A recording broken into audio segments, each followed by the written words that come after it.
First of all, I just want to thank Adrian for buying me a coffee. Thank you so much, Adrian. And he writes, thanks for your advice, focusing on biceps. So what he's speaking about is when you're doing your explosive pull-up, you can focus on different cues. So you can either focus on your biceps when you're pulling up, or you can focus on pulling with your armpits. Both of those cues will give you a really good bar path, and a good bar path means pulling as close to the bar as possible. Of course, you don't want to pull too close. Most of the time you're not as powerful when you're too close, and you don't want to pull too far away from the bar either. So the middle path is the best way to go, and to access that, you can focus on pulling with your biceps or pulling with your armpits. So you don't want your arm to be like almost straight when you're pulling.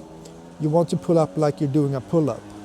You want your arm to be like this, and this will get you closer to the bar, and then transfer into the dip. So thank you again, Adrian, for the coffee. And if you find my tips helpful and want to support me in a small way, you can also buy me a coffee. I'll leave a link to my Buy Me a Coffee page in the description below. And thank you so much for your support. Cheers.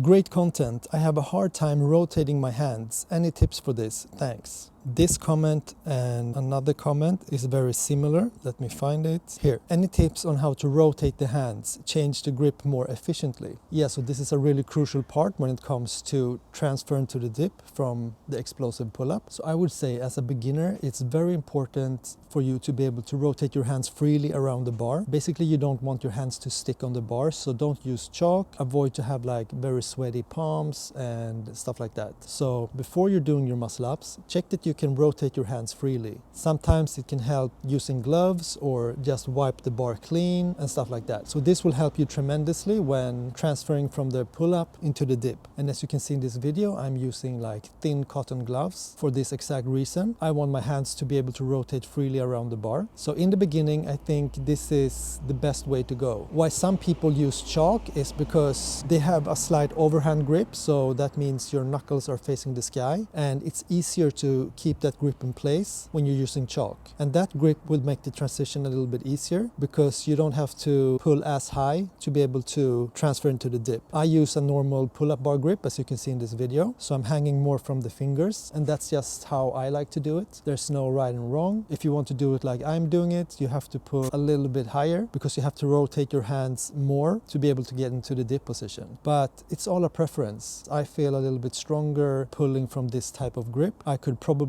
train up to pull from a slight overhand grip where you use your forearms more, but please try them both, the slight overhand grip or hanging from your fingers. Try using chalk, and also try not using chalk to be able to rotate your hands freely around the bar from the beginning. And please tell me in the comments which one of those approaches work best for you. I would love to know. Mike, I'm curious about your muscle up start position. You use a step and step off that to the initial swing. I have never tried that before, and I'm curious if that is better than jumping to the bar. I have always jumped to the bar and then engaged the swing that way. Does stepping off to swing have benefits versus the jump to swing? Or is it simply a matter of preference? Thank you so much for your question, Greg. In my experience, it's easier for me to control everything when just stepping off instead of jumping to the bar. Everything from grip width to the actual grip to my body position. Basically, I just feel that I can lock in on the technique more when stepping off instead of jumping to the bar. But as you said, it's like more of a preference. Please try them both and